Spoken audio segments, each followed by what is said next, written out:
This podcast is a Radio Mike original production. Head to radiomike.com.au to find out more.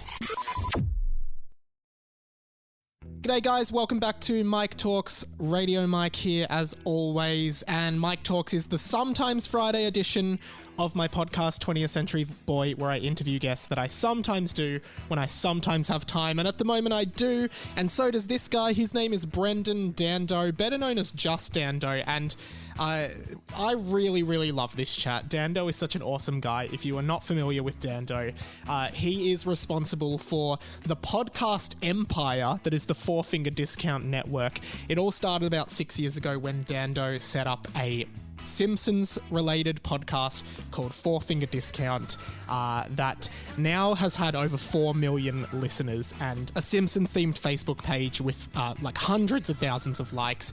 He has since gone and published a book called Homer's Odyssey, all about his love of The Simpsons, and of course I love The Simpsons and all things pop culture. Dando loves all things pop culture, so I just had to sit down with Dando, who I have met a few times, and the first time I met Dando, after listening to his podcast for so long, was when I was doing a community radio show on Sin FM in Melbourne back in 2016, so 5 years ago now.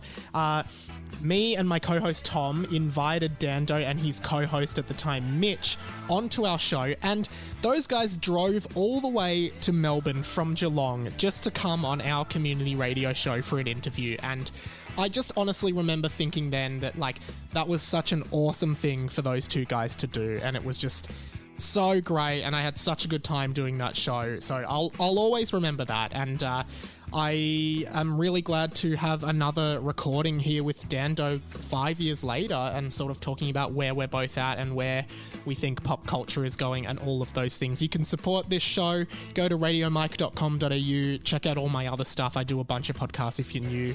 If you've come here from Dando's stuff, go check out some of my stuff as well. And if you want to know more about Dando, we do plugs at the end, but patreon.com/fourfingerdiscount. There are so many podcasts on The Simpsons, Seinfeld, Mandalorian, Futurama, and as he talks in this, he's got a few more in the works. So please enjoy this chat with my friend Brendan Dando. I loved this. All right, welcome to another edition of Mike Talks, the second of 2021, and I'm so excited to have this guy on the show. It is Brendan Dando, the mastermind of the Four Finger Discount brand, which has gone from height to height over the past, 6 or 7 years. How are you, man? Yeah, I'm pretty good, thanks. Yeah, 6 years in May. It's crazy. I wouldn't say I'm a mastermind of any kind. I'm just a Simpsons You nerd. wouldn't? Well, you've always been very humble about, the success of Four Finger Discount, because I first had you on my community radio show in 2016. Family, right? The Yellow Family, which nowadays I'm not sure if you could name a show The Yellow Family. What do you think? Not. Depends who's. No, let's just not go there. I think we should just avoid that situation we'll just altogether. Avoid that. Be like The Simpsons, just a poo gone. Bye bye. But I remember, that would have been 5 years ago. You came on our radio show with my mate Tom, and at that time you said, "No one has ever cared. You're the first people to ever care about us and our show." I distinctly remember that. Well, literally, you were the first people to ever contact us for an interview, and I always say the first episode we ever put up had 13 downloads. And I remember Mitch, who I don't do the show with Mitch anymore, but I do it with Guy now, who's an absolute legend as well. But back in the day, Mitch was like, yeah, if we keep getting 13 downloads, I ain't doing this anymore. I'm like, just stick at it, man. Just stick at it. It's fine. And now we've had close to 4 million downloads. So it's great. Yeah, so let's take it back to the start. For people who don't know, Dando and Mitch, now Guy, but Dando and Mitch started Four Finger Discount, a Simpsons podcast from Geelong. And you now have, as you said, 4 million downloads and listeners all over the world. What made you want to do this? What made you want to start Four Finger Discount? Well, I was always a big fan of just podcasting in general. And then I got hooked on a few, I think it was like Talking Bad, just ones that Chris Hardwick does, the sort of the after show podcasts. And I looked for Simpsons ones because, I'm a massive Simpsons fan. And there was a couple. One of them was not very good. One of them was okay, but I sort of thought, if I did the show, I'd probably do it like this. I'd probably do it like that. And the problem was I never really had a friend of mine who was an avid Simpsons fan like myself, who still watched The Simpsons. And then I met Mitch just through chance, and he wanted to do a podcast as well. So I said, do you like The Simpsons? He said, sure. So I just wanted to do a Simpsons podcast that I felt Simpsons fans would enjoy. And I think that might be what we're doing. I don't know. But I enjoy doing the show. And that's all that matters. So. Yeah, awesome. And you don't just do Simpsons, like you have now expanded into an incredible like repertoire of like TV related podcasts. You're Talking Seinfeld, Tales of Futurama. I only just found out there's a Take It Like a Mandalorian, which is such a great title. Yeah, you can thank Guy for that. Okay, yeah. Do you intend on just doing a podcast about every TV show ever made? That's the goal, yeah, pretty much, yeah, just nostalgia filled. So basically, you've got a scoop. So we're about to launch a new podcast in about 3 weeks called Talking Muppets. So cool. Growing up, before The Simpsons, it was The Muppets for me, because you'd be aware I wasn't allowed to watch The Simpsons till I was about 6. So before The Simpsons, spoken about it. Yeah, because my mum's famous band. Didn't you try to kill your sister with a knife when you saw the Treehouse of Horror? I never tried to kill her, just threaten her. But yeah, so the Treehouse of Horror 1, when the house possesses the family, I copied Maggie. Yeah. I went into the kitchen and got a knife out of the drawer. Mum went, well, guess what? You're not watching anymore, buddy. The Simpsons. So I was banned until So you were allowed to watch it, and then you got banned. And so I was allowed to watch it because Mum didn't know none the wiser. And then she just saw her 3 or 4 year old walking into the kitchen to get a knife out of the drawer. Went, what's going on here? And saw the Simpsons doing it on TV and went, bye bye Simpsons. But yeah, so the Muppets were a big, they were my first love, the Muppets. If you see photos of me when I was a little kid, I've always got a Muppet toy with me. Just Muppets. And last year, I think if you listen to the show, be aware my nan Marlene passed away last year. And I think because of COVID and everything, I never really had a chance to grieve. And it's been weird because Nan was like one of my biggest supporters. And growing up, she, like watching the Muppets, we'd always watch the Muppets at her place. And when I saw that Disney were going to be putting the Muppet Show, the original Muppet Show, on Disney Plus, I thought, well, this might be cool. I've always wanted to do a Muppet podcast. And now that I've got access to it, I can do the show and also, as a result, watch it and kind of relive and rekindle that memory of being at my nan's place and sort of help grieve the loss of my nan. So I'm really looking forward to Talking Muppets. I think it'll be something special. We're going to review all the old Muppet shows, Muppet movies, anything Muppet related. So it can also be like, Dinosaurs, the show they just put on Disney Plus as well. You ever seen the Jim Henson? I've seen it. Yeah, Not the Mama. I've seen it been recommended. Yeah. Yeah. So we're going to review that as well. So anything basically Jim Henson under the Jim Henson banner will be on Talking Muppets. Yeah.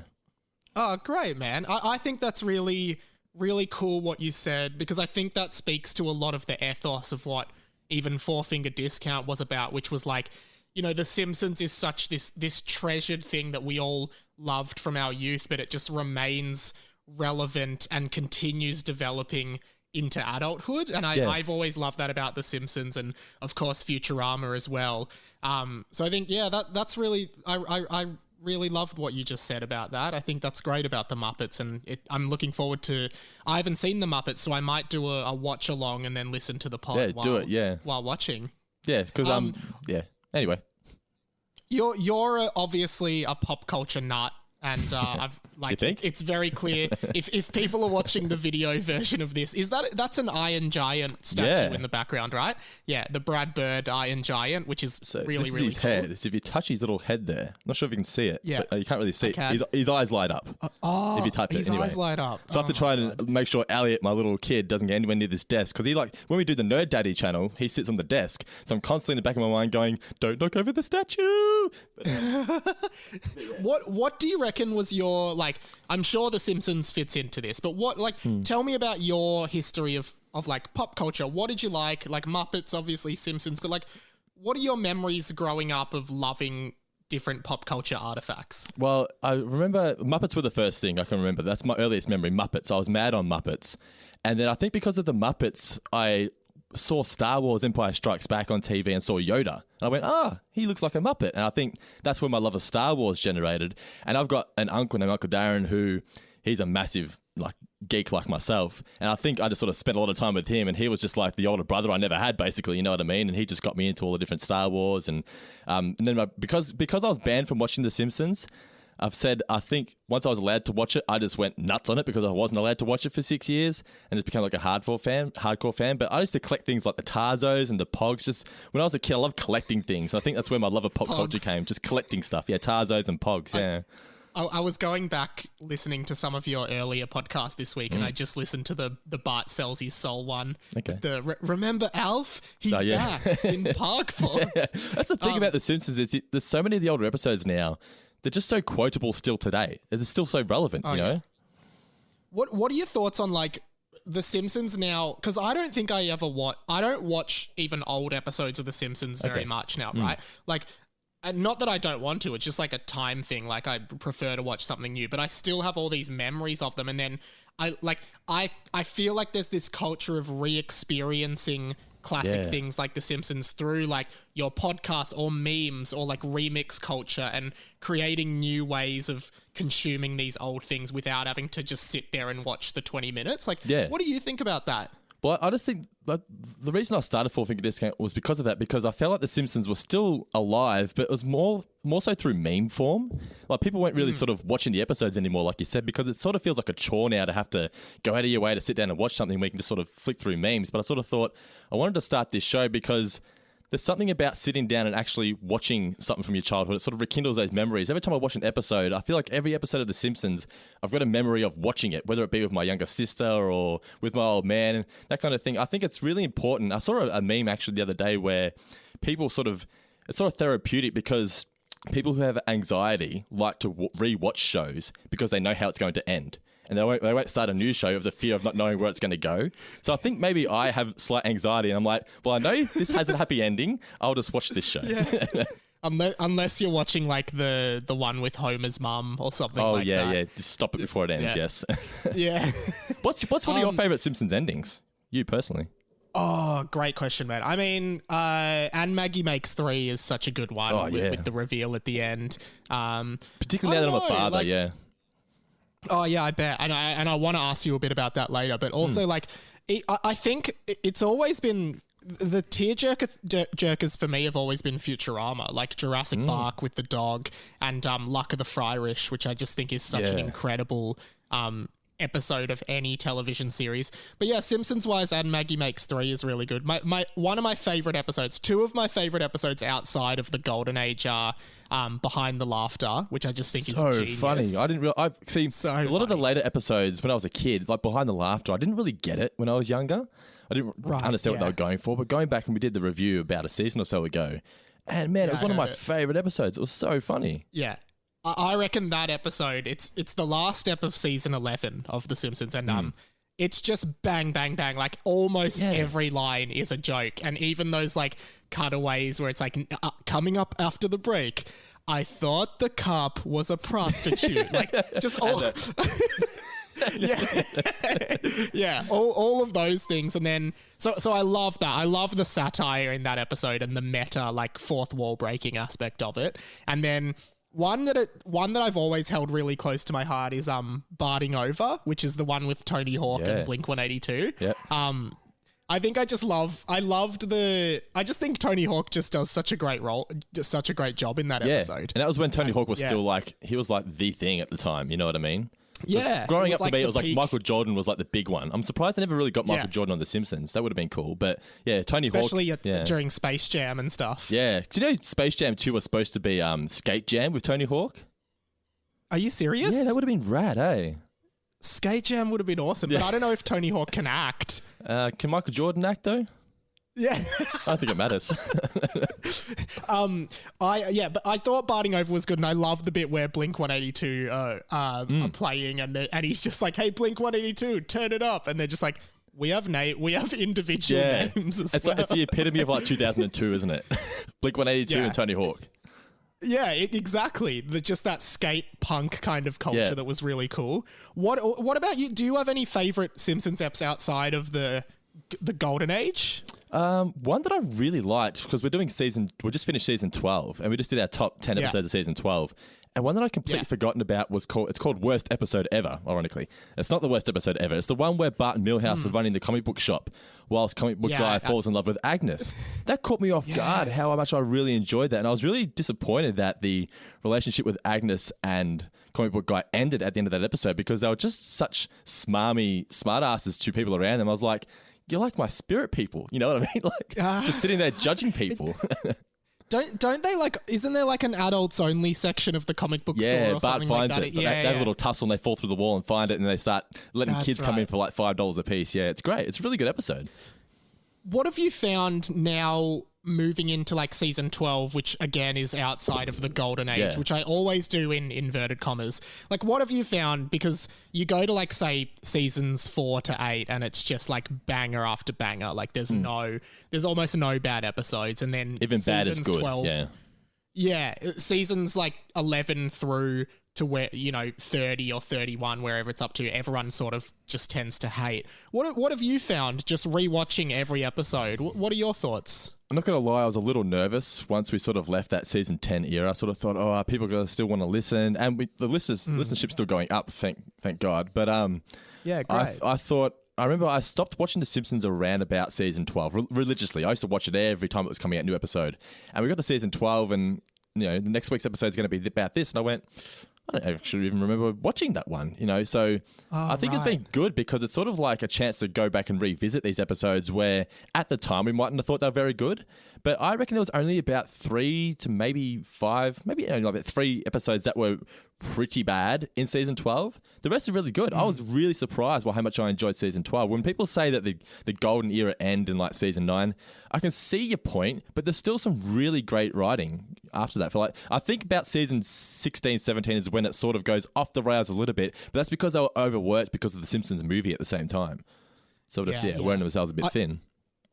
I remember, I think I was watching new episodes till season 20, and I remember season 20 being pretty bad. Yeah. I mean, when it goes widescreen, that's just like, okay, this is the new era, It's changed, yeah, and it does really feel different now with all the characters having mobile phones and them doing satire of current day things like Facebook and things like that. You interviewed you do some great interviews on your pod. You did Billy West, voice of Fry, and other characters. You did Harry Shearer as well, didn't you? He was our first interview. I couldn't believe it. Yeah, and that was great. And but you've also, what I really like is you've done a lot of interviews with behind the scenes people who have written on The Simpsons. Yeah. Have you? And one of them, is it Nikki Azordia, who's the current art? She's the production supervisor. Production supervisor. Yeah, so which she sounds runs. She basically runs the animation department. Yeah. Yeah, and I remember you asked her about this very thing where you were like, "Do you think The Simpsons is do you think it's a bad show? What are your thoughts on that?" Yeah. And she said, "Well, it's not made for the same audience, but if it was a bad show, then I wouldn't have a job." I really liked the way she put it into perspective. Yeah, it's kind of like the new Star Wars films. I mean, at first when I watched them, I was sort of went, I don't like these. This is not what I remember, blah, blah, blah. But then I had to realize, it's not really made for me anymore. It's made for my son's generation to appreciate. You know what I mean? So these new Simpsons episodes are for 8-year-olds now, not me who being 32 anymore. You know what I mean? I can still watch it and enjoy it, but they have it with kids. It's a kids show at heart. You know what I mean? So it's made for kids, and I know a lot of kids that enjoy the new episodes and go, "Cool, they must be doing something right." What are your thoughts on your nostalgia towards The Simpsons, which is obviously really, really high? Do you ever go back and watch the do you ever watch the old episodes now and you're just like, "Oh, this isn't as good as I remember"? No, actually, I think it's just it's because of that nostalgia you said. Literally, I know you said very high levels. This is how high it is. So the other day, I was in the garage with Elliot, and I pulled out my old VHS Crime and Punishment VHS from 1997 of The Simpsons, and I have one of those old box TVs in the garage so I can play Duck Hunt and things like that.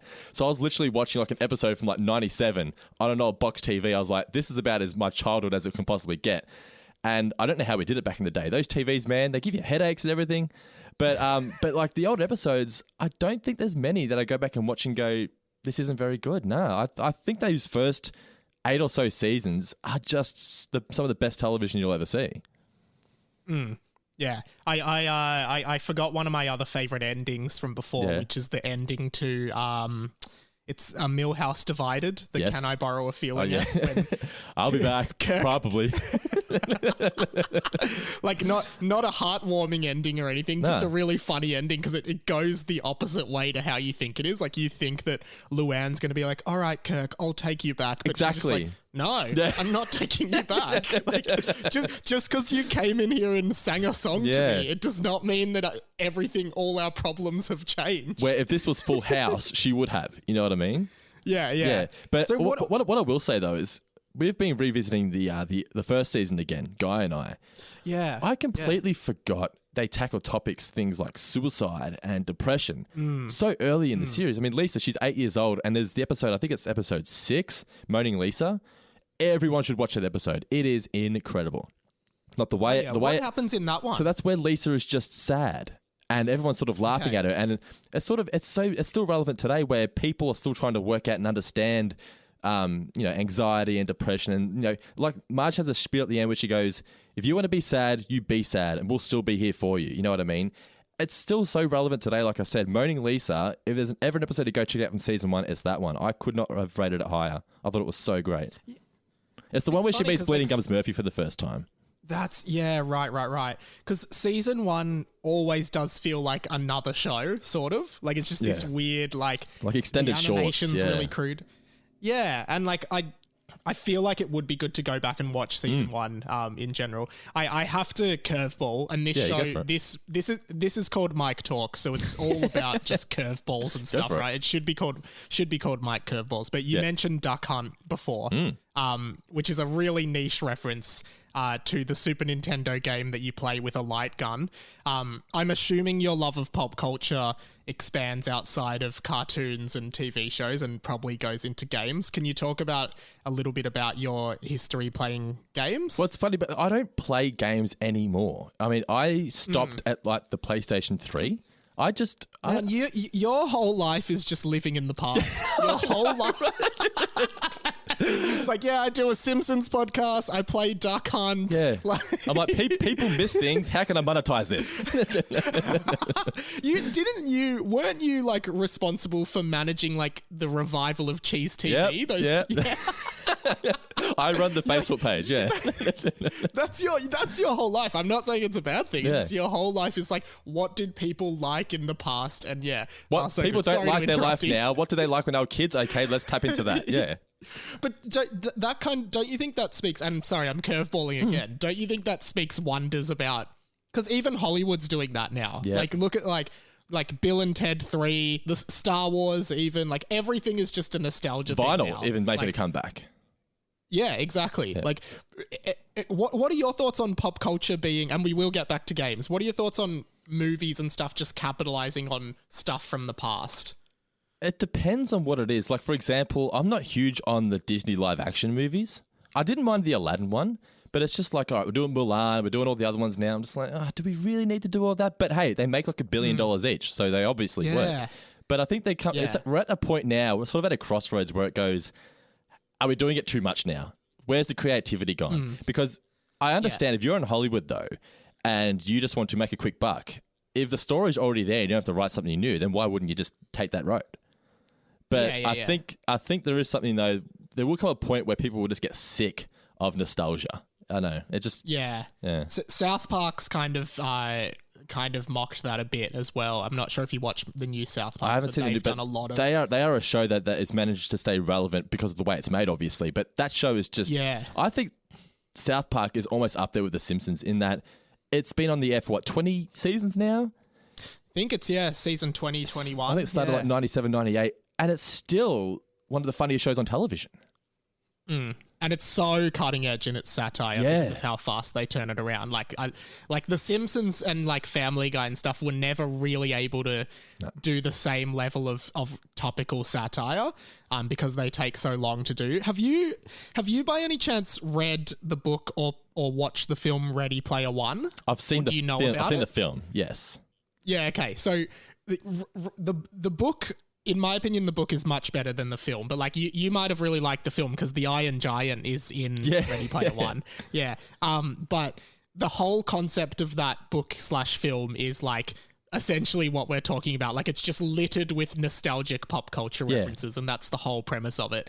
And like, some people in like critically assessing the book were like, oh, it's just such a good book. It's so good to revisit all these things. And then other people are like, the entire premise of this book is making money off your nostalgia and references. Yeah. And it's like, I think that's like when Star Wars Episode 7 came out and they showed the first trailer for it. And they like, I would have loved if they didn't reveal that Han Solo was in it. Yeah, and they like, should not have. They should not have. No. Yeah.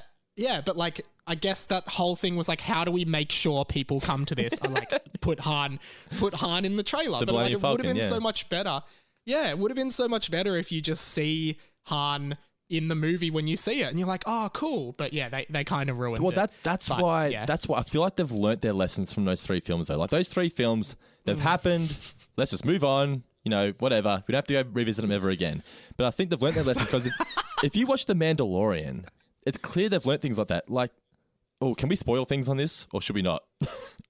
Well, let's put a spoiler tag for Mandalorian. Okay. Here. So I assume you're about to spoil the season 2 finale. Yes. Okay. So they kept that under wraps. I mean, I work at pop culture, right? So I know, like for example, when the film's coming out, I know all the characters are going to be in WandaVision, for example, because I have to order in the products.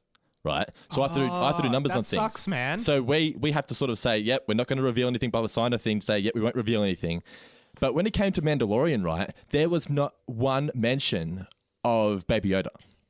Nothing at all. Oh, really? So they kept that. So basically, and that show came out near Christmas. So they took the chance of, all right, we would much rather people be surprised by this and not have merch ready for Christmas than have it leaked out and then be able to sell stuff in time for Christmas. So they took a hit from the marketing side of things there, but how much better was the show for not knowing that Baby Yoda was going to be in it? And then, I guess the exact same thing applies to the season 2 finale. Exactly. Yeah. I mean, if that had came out beforehand, there's no way, because that moment to me was my favorite Star Wars moment in my lifetime. I thought that was just... Wow. Okay. It was so funny. So I'm sitting there, it's about 12:30 at night. I have to wait till the kids go to bed. Nick has gone to bed. I've done some editing on the podcast. I'm sitting on the couch. That's my Mando time. I'm sitting there. It's about 12:30 and that X-Wing goes past and I just went... And I left my chair and I just froze like this for about 5 minutes. I just couldn't... I was shaking. I was so excited. I couldn't believe it. And then can we do spoilers? Can I say who comes out? Yeah, just say. Yeah. So, if you haven't seen Mando, Luke Skywalker is in the last episode. But then when R2-D2 comes out, it got me. Like, I've never cried at anything Star Wars related. I had a tear trickle down my face. It was like revisiting old friends, you know? And it gets back to our point of nostalgia, but I think The Mandalorians handled it well where they bring in all these older characters, but it also still feels fresh. It's just a little bit here and there, you know?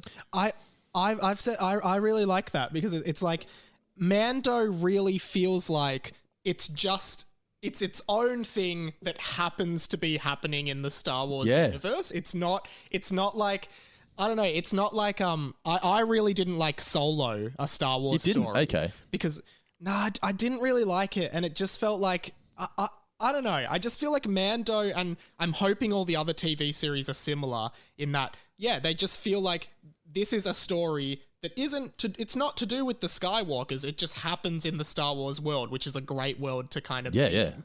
And then, but like that moment when Luke appears, it's funny because like it takes them so long between seeing the X-Wing and to actually him being revealed. Like you spend like 5 to 6 minutes being like, is it? Do you see it? Yeah. And they're like, hang on, that's an X-Wing. And then you see him with the hood on killing all the... But you still didn't see his face. So I'm sitting there thinking in my head... Exactly. In my head, I'm going, if this isn't Luke Skywalker, I'm cancelling Disney Plus right now.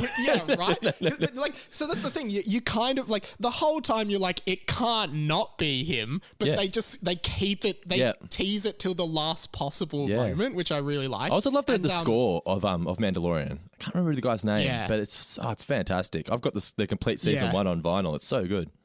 Oh, cool. But like, as to what you were saying, like the fact that they didn't use Mark Hamill, like he didn't do any publicity about it leading up to it. It was just total surprise to everyone involved, which which if you didn't skip this part of the podcast, it is now ruined for you. But that is your own problem. We made it very clear that we were going to spoil it. Yeah.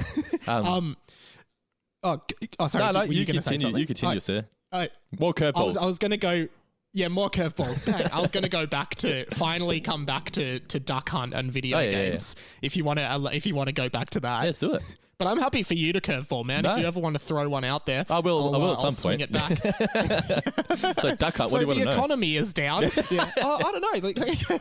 So I don't know. So you said you don't really play new games anymore, which has, and then I said that really leans into you as a person, and that's how we ended up on that detour. Yeah. Duck Hunt is just like, I don't know. It's such a classic choice of a game. Like, do you have all the light guns and stuff, and you shoot it at I've got the original gun, the orange gun. I've got everything original. The thing is, though, I play it now and go, how did I ever find this challenging when I was a kid? Like, it's so easy. I've never played Duck Hunt, but we had a PlayStation 1 and we had this game called Point Blank. Oh, I've got that as well. Yeah, like so good. Oh, do you have Point Blank? Yeah, those were really fun, and you'd have to like shoot the screen, and it was just so immersive for its time, isn't it? I remember they used to have the big machines at Time Zone and things like that. Like the big point. So I remember when my parents bought it for me for Christmas, I was like, Point Blank in my own house. How is this possible? Yeah, exactly. Do you know Super Smash Bros? Yes, but see, I'm not a big Nintendo 64. I never owned a Nintendo 64, so I've only just recently gone back and started playing some of the games like Super Mario, the original Super Mario on 64. I never played it till about 3 months ago. I never owned. I was a PlayStation kid. Yeah. Gotcha. Yeah. Well, I was just gonna say in Super Smash Bros, the latest two iterations of that, the Duck Hunt and the Duck Hunt dog and duck are a playable fighter. Oh wow! I know of the game. I know what it is. Yeah. Oh, yeah. I should send you the trailer for it because it's really cool because all their attacks make it seem like someone is off screen shooting like the other players. So like the little red aimer comes and it shoots in different directions. Does the dog giggle and everything? So yeah, you can do the dog laugh and the duck they're working together as a team. But yeah, I always thought that was one of the really creative fighter choices in that game. That's very cool. Because it was such a legacy throwback. See, my favorite fighting game was like Tekken 3. Remember that game on PlayStation? That was my jam. I had it on PS1. How you could play as. I loved playing as Eddie. Is it the panda? Oh, panda Kuma or something. Kuma. Yeah. Loved that. Yeah. Eddie is the just guy who like fights on his head. Yeah.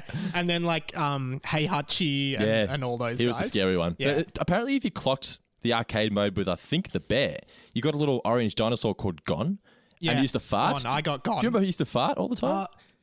I don't remember him farting, but I remember thinking it was a really strange character that you could unlock. Because he was so like small. A foot tall and all the other characters, He could spin, and that's then about there was like there was, I think Gon was based on some Japanese, it was like a real Japanese anime character or something like that. Like, it looks like it was actually a Digimon. Promotional thing. Okay. Yeah, it does look a bit like a Digimon kind of thing. Right. What other games other than Tekken and Duck Hunt? My thing was when I was a kid was Spyro and Crash Bandicoot, the two big ones. That's what I loved. Like Crash Bandicoot was my thing. I actually have a funny story. So Crash Bandicoot, I used to play a lot with my Uncle Peter, who passed away in a car accident when I was like 12. But I used to play Crash Bandicoot. Sorry to hear. That's all right, man. I used to play Crash Bandicoot all the time with him. And then when he passed away, I got his copy of Crash Bandicoot because I never actually owned it. I got the chipped copy that used to always jump and everything. And inside of it, the cover, because he was so good at it, he clocked it. And you get like this thing called like the super password when you finish the game, and it unlocks all the levels. Okay. It unlocks the game 100%, all the gems, all the levels, blah, blah, blah. And he had written it down and put on a piece of paper and put it inside the cover. So that was like his last little gift to me, from the grave. Yeah, wow. Yeah, like a little Easter egg. Yeah. Kind of thing. He's like, type this in, see what happens. I don't know. Exactly right. I thought you were going to say you got banned from playing Crash Bandicoot because you just kept spinning into your sister or something like that. Yeah. And Spyro's great as well. Actually, my last guest on Mike Talks, Alice Tovey, she said Spyro 3 was her favourite game of all time. So that's two Spyro fans in a row.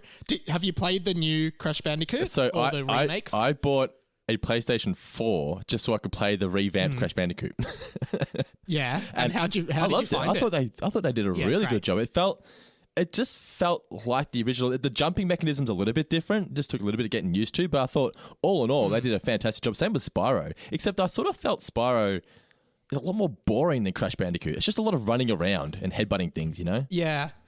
Headbutting, getting some gems. Yeah. And like but the thing about Spyro is if you can't figure out how to do the puzzle they're doing, you just kind of You're just running around. Yeah, what the fuck? Like, you don't know what to do. And you get stuck. Yeah. And then like you're missing like 2 gems and you can't find them anywhere. So you're just like, I guess I'll just go to the next level. Like, it's so annoying. Are you one of those people that has to finish at 100%? Like, so Nicola, my wife, if she's playing Sonic, she has to collect like every ring in the level or she can't keep going. Yeah. I'm a huge completionist kind of person. In fact, there is a YouTube channel called The Completionist, which is his whole thing is I complete games 100%. It sounds so very I always satisfying. watch his videos. It's so satisfying, but like I'm currently playing this game on PS5, which is called Immortals: Phoenix Rising, which is it's like a copy of Legend of Zelda Breath of the Wild, if you've heard of that. Yeah. This is basically just a copy of that. And I've been playing it for like 2 months because I'm trying to 100% it. And every time my housemates come in, they're just like, how are you still playing this game? You have been playing it for so long. How have you not finished? I'm like, I'm sorry, I have to. And now I'm like, it's taking so long. It's such a grind. But now I'm like 80% of the way there. I can't just stop now because that would waste all of the work that I've done. Yeah, but see, I used to be like that, but then because you can just go on YouTube now and watch, because I used to do it because I wanted to see that final video if you'd completed the game 100%, but now that you can just go on YouTube and watch someone else do it, I'm just like, why do I have to waste my life doing it? Yeah, and then it does feel pretty cheap because you're not like solving the puzzles yourself. You're just watching someone do it and then copying what they're doing. Yeah. I don't know. I just get a kick out of seeing that I've done everything. Oh, yeah. It's just like it's a really weird thing. I've still got this set of Tarzos, the Simpsons ones from when I was a kid, and there's 2 missing, and it still upsets me. Oh, you should buy them off eBay, or are they like really expensive? No, I know I could probably get them for like $1 each, but I just can't be bothered. I'll do it one day. Oh, do it after this and send a photo. I will do that. Yes. Yeah. Okay. Yeah. Can we talk about the book that you and Mitch published, which is so cool? Yeah. How did you? So, for those who don't know, was it like it was probably 3 years ago now that you and Mitch published a book called Homer's Odyssey: An Embiggened Guide to the Simpsons? Yeah, 2017. And, So, was that something that you guys like set out to do, or did someone approach you to do it? I'm pretty sure I was on holiday somewhere. I can't remember. I was away somewhere with Nicola, and Mitch just forwarded me this email saying, "Not sure if this is legit or not, but should we write back?" And it was a message from a guy called named Hugh from Penguin Publishing. And I went, well, he's got the little thing down the bottom that says Penguin Publishing. It looks like a serious email. I'm like, well, just write, what's the worst that can happen? Just write back. We're not paying him any money. Scams are getting pretty good these days. But you they could weren't be a scammer. They weren't asking for money. So I said, what's the worst that can happen? Just write back and say whatever. So Mitch wrote back and sure as hell. I've never heard I've never heard a scammer try to get someone to write a book deal as a scam. Like usually it's like, hey, send me $5,000 and I can get the book publishing started. It's like, please write a book for me and we can get it published. That's the scam. And saying that though, I remember once, I'll never forget, I was at the Perth airport, right? We're coming back from Perth. I got a text message from someone saying his name was Stuart. Right, saying just read your Simpsons book, absolutely loved it. Would you be interested in writing a second? And I went, okay. And it was an American number. I thought, oh, I'll just write back to it. Okay, sure, whatever. And I said, all right, cool. Write back to this email, and we'll go from there. So I did, and then now I'm getting emails and text messages from these fake spam book deal people for the last 3 years asking for money, saying, if you just give us this much money, we'll publish your book. And I'm like, what the hell? We'll write it for you. We'll do everything for you. Just send us the money. We'll put a book out under your name. It might not be good, but we'll do it. So they do it. But anyway, so he Mitch wrote back, and this Hugh guy from Penguin Random House, he was a big fan of the podcast, and he saw that the Facebook page had at the time about 150,000 people, whatever. It's got about 250 now, but I think he just saw it as a good marketing avenue, So he just enjoyed the show, could tell that we kind of had our heads screwed on right, and he just asked if we could write a book from our perspective. So it wasn't just a review of The Simpsons. It was meant to be like a love letter to The Simpsons, what it was like growing up in the 90s watching The Simpsons. And I like the book. I mean, we've had nothing but good reviews for it. A couple of people sort of said they didn't like it, which is fine. It's not for everybody. But apparently they sold all their physical copies They've just, but the I've got one in my bookshelf right now. I'm looking at it just over there. I've got one in here somewhere too. Yeah, I haven't read it for a while, but I remember them saying that it sold really well. So they sent out all the copies. All the copies are out in stores. I don't think all the copies have been sold by the stores yet. Right. But Penguin don't have any more sitting around, which is a good thing, I guess. So I guess like when you start Four Finger Discount and you get 13 downloads on episode 1 and your co-host Mitch says, I don't want to do this anymore. Crying.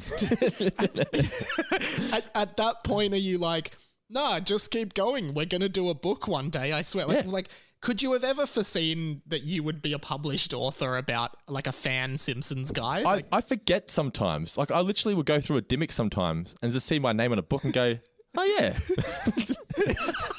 Hang on a second. I was literally shopping for Nicola. I was looking for a Friends book for Christmas. And I'm going through and I'm like, what's your Friends book? No, I was looking for a Friends book for Nicola. I was just looking for my wife. Yeah. Did you say? Wait, what do you mean? Oh, we didn't write it. I was just looking to buy one for Nicola. It's just like a fan's love letter to friends. Oh, right. I thought you meant your friend wrote a book. No. I was like, oh, give him a plug on the show. No.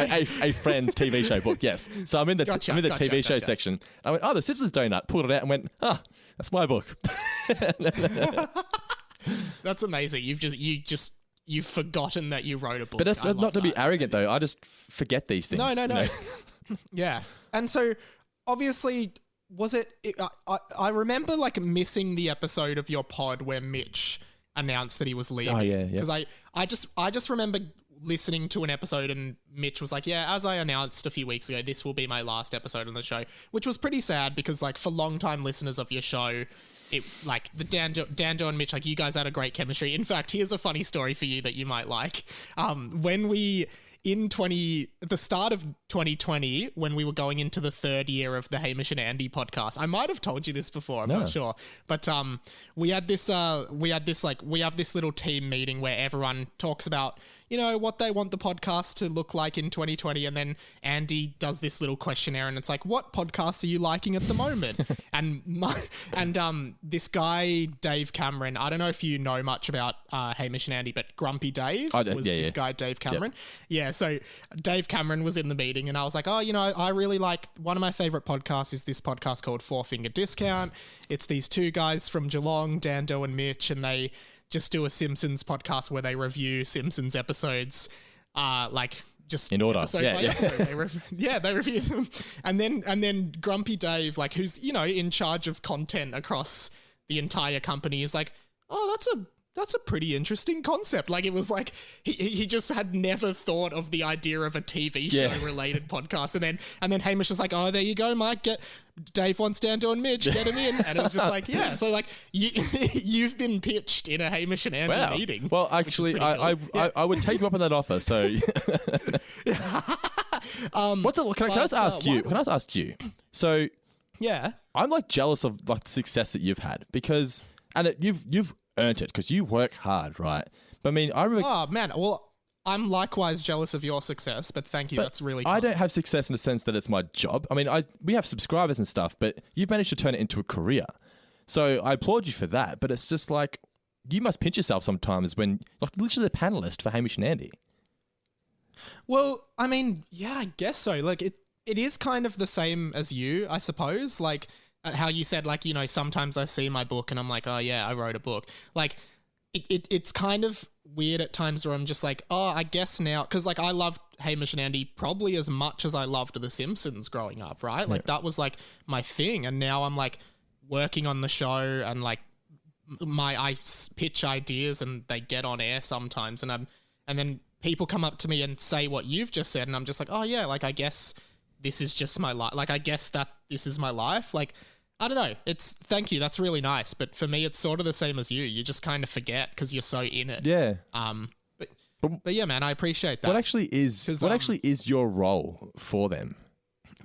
For them, I'm the assistant producer on their podcast. Okay. And then so basically my main role is like, they get tons and tons of fan interactions and listener emails and stuff. So I basically read all of those emails and, you know, essentially send them ones that I think are good and be like, hey, you should you should maybe get this guy on, and then they'll be like, yeah, get this guy, don't worry about this guy, get this person, and then I'll help facilitate that as well. So yeah, it's really fun. It's really, really good. Do you like sign 8x10s for the children's hospital and stuff?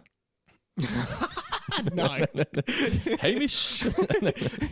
Hamish and Andy just do a signature. No, they do sign all of those themselves. Why was I even telling that story again? About which story? What? About the meeting where I brought you guys up? Because the partnership between Dando and Mitch. Because Mitch was leaving. Oh, yeah. So then, okay, yeah. So where I was going, Mitch left, and like, Guy has joined, and like, Guy is great. Like, I'm loving the podcast. I'm loving Guy's input. Were you like worried? Were you worried at all when Mitch left? Like, did you? Yeah. Well, okay. I said back then, like, I was worried because he sort of left at the time when people say The Simpsons gets bad as well. So it was like a double whammy. I thought, I don't know. I said, I really love doing the show. It's sort of like my outlet. You know, I don't get, now that I've got 2 kids, you know, work full time, I don't get that much time to myself, if that makes any sense, you know. Yeah. Okay. And being able to just come in here and just talk about The Simpsons, one of my big loves, and, you know, actually get paid to do it in a sense with subscribers and stuff. I mean, I absolutely love doing it, and I was worried that I didn't want that to be taken away, and Mitch didn't want that to be taken away either. So I was anxious as well when I said to Mitch, well, I know you want to leave, but do you mind if I find a replacement? And I didn't know how to approach him about that. And Mitch was fine. He's like, yeah, sure, go for it, blah, blah, blah. But I just sort of thought, well, people, they're either going to jump off and the show's going to be finished, or it's going to be fine. It's going to go one or two ways. It's not going to sort of just linger. It's going to either go straight down or just keep going fine. And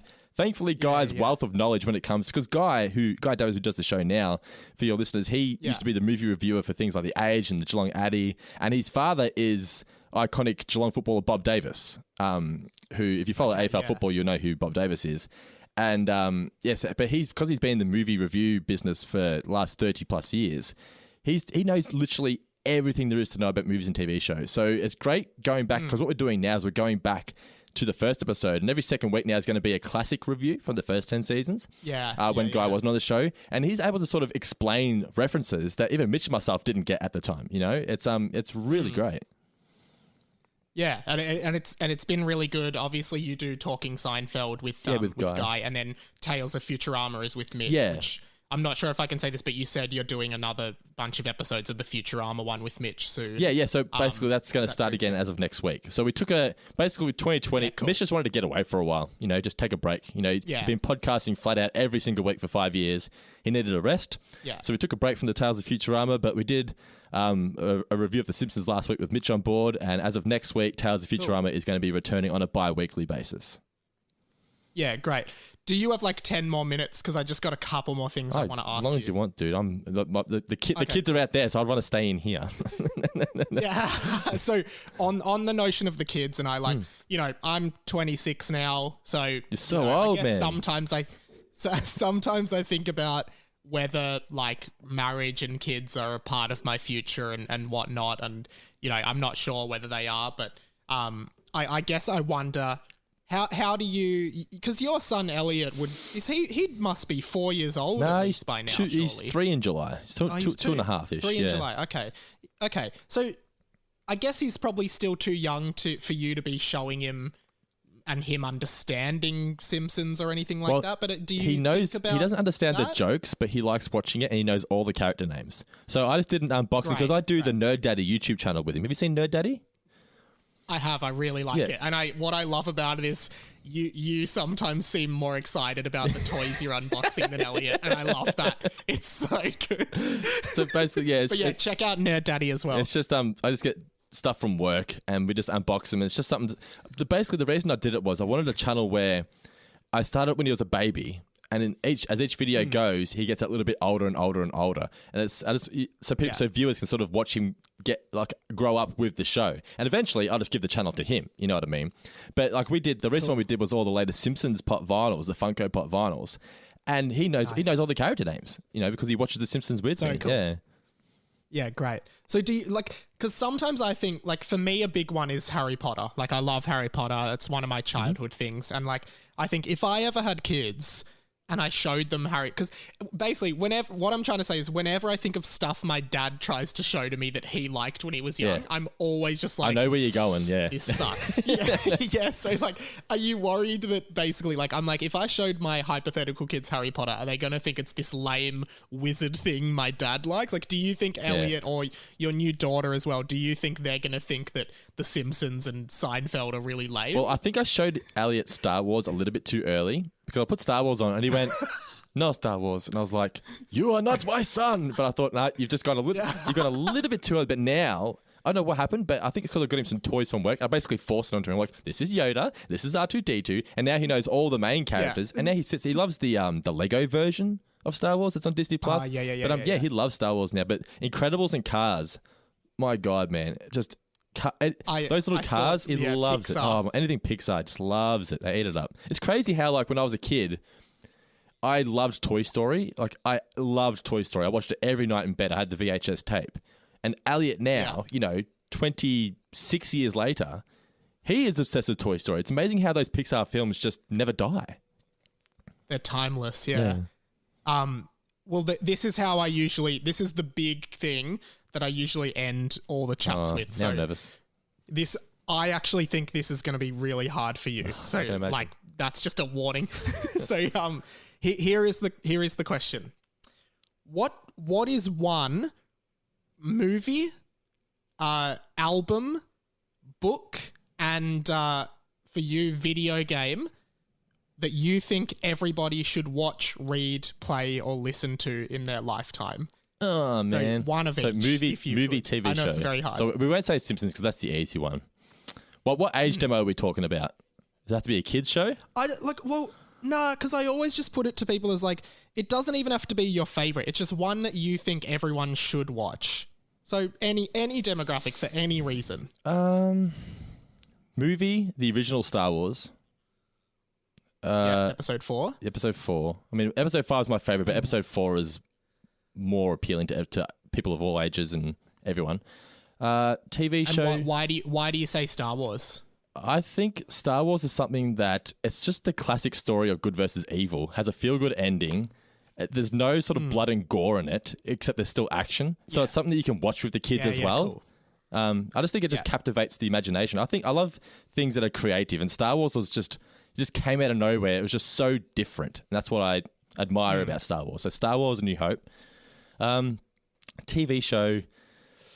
Oh, if we're thinking just like classic sitcom, I think Seinfeld. I think a lot of people didn't give Seinfeld a chance back in the day, particularly in Australia. And I was late to Seinfeld. I didn't watch it till I was in my early 20s. But I think Seinfeld is just one of the funniest shows on television because it is still just so relatable. I mean, George Costanza. We are all George Costanza to an extent. You know what I mean? I would recommend Seinfeld if you've never watched it before. It's not for everybody, but I think. Funnily enough, on before when I was saying stuff my dad showed me, I always think is really shit. My dad loved Seinfeld, and that's maybe the only thing he showed me that I do think is amazing. Because all these other stuff is like, Columbo or something. Oh, Columbo, all these weird old shows. Yeah, my dad's obsessed with Bonanza Columbo. and all that. He's always like, Mike, we should watch Columbo. Let's watch Columbo. I'm like, Dad, I don't fucking want to watch Columbo. It's shit. It's probably got a kick-ass theme music. I feel like old school shows like Columbo and that had great theme songs. Because now, in today's era, we all hit skip credits, so we don't listen to theme songs anymore, you know? Yeah, no, totally. So, book, album, and video game. Album, I'm going to go either Aha Shake Heartbreak by Kings of Leon. Okay, nice. Or, can I say 3 albums? So, like... Yeah, sure. So, like, Abbey Road's one of my favourite of all time. Aha Shake Heartbreak was, like, got me through my teenage years. And Bad Out of Hell... And what is that? Oh, sorry, man. What is the single from the Kings of Leon album? Is that the Use Somebody album? No, that's the one before. Like this is their second album. Oh, this is before. Cool. Sure. This is 2 albums before the Sex on Fire one. Okay, so cool. yeah, Nice. so every song on that album I love. So Aha Shake Heartbreak, Kings of Leon, and Right. the album that my dad basically raised me on was Bad Out of Hell by Meatloaf. I know Meatloaf's gone off the rails now, but Bad Out of Hell, man, it's so fucking good for like an old school rock album. That is very funny because Alice Tovey, who was my last guest, she's a comedian, said the exact same Meatloaf album, Really? I believe. So that is the only album to be named twice in this little segment. So that's really What was her cool. name? Sorry, Alice, And wasn't then it? finally, Alice Tovey. I feel like we'd be She's good friends. Yeah, well, it sounds like it. She loves Spyro Yeah. and Meatloaf, and she loves The Simpsons. She actually probably would really like you. And then finally, video game. Video game. Oh no, book and video game. Sorry, book and video game. I'm not a big reader, man. Like, I don't read all that often, to be completely honest. But like, if you're a Simpsons fan, my Bible was that complete guide to The Simpsons. Do you remember that book? Like, Yeah, I do. That was like So that was good. literally my best friend when I was a kid. But by video game, I think it's gonna be one that's simple, right? That everyone can just pick up and play. You don't want a difficult game. It's gonna be an old school game. Simpsons Hit and Run. That's why I won't go Simpsons Hit and Run because that's the obvious one. 'Cause I'm a Simpsons fan, but Simpsons Hit and Run's a game that I can still play today. I think. Yeah. I love the original Sonic. That was like my favorite when I was a kid. Oh, yeah. Sonic. Or do you ever remember this game here, Alex Kidd in Miracle World on the Sega? I do remember Alex. Yeah. Kidd, yes. Was that Sega Genesis? Is that what the console Well, I had it on was? Sega Master System too. Yeah, okay, cool. Yeah, I do remember Alex Kidd. But, that was a cool little... But Crash Bandicoot, for me, I think is my favorite game of all time. So I'm going to say Crash Bandicoot. The original The original Crash game? Bandicoot. I mean, if you want to play the new updated version, that's fine too, because it's pretty similar. But yeah, Yeah. the original Crash Bandicoot Cool. for its time was just so good. Dando, this has been awesome, man. I hope we didn't go too overtime. This was really fun. It was great to catch up.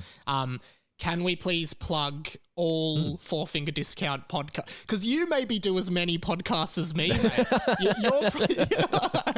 Like, I reckon you do more podcasts than me. You have like 10. Yeah, we have a lot. So if you do type Four Finger Discount into iTunes or into the podcast app, you'll get Four Finger Discount. Take a Look at Mandalorian's now free. Talking Seinfeld was a Patreon exclusive. It's now available for free. Tales of Futurama, so it's a Futurama podcast, obviously. We also have Patreon exclusive podcast, The Guy and Dando Show, where we just talk about whatever. We've got The Movie Guys, where we review movies and whatnot. We just did a review on Soul, the latest Pixar film, which I loved. What else have we got?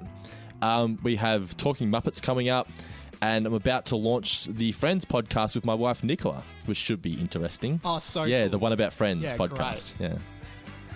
Oh, amazing. And so yeah, patreon.com/4finger discount. There's so much bonus content in there. And can I just recommend to everyone, if there is a Simpsons episode you remember loving, go and find the Four Finger Discount review of it. Because like, even just like the banter between you and Mitch is very good and like really funny and entertaining all the time. The listener interactions you guys have are great, and it's just a great podcast. Like, I always just like, if I don't know what to listen to, I'll just put on a Four Finger Discount because I know it'll just be a really fun time. And the best part is you put in little grabs from the show, so you get to relive the show, as I said, in that sense. So please go and listen to any of Dando's podcasts. Thank you so much for doing this, man. I really appreciate it. Thanks for having me, sir.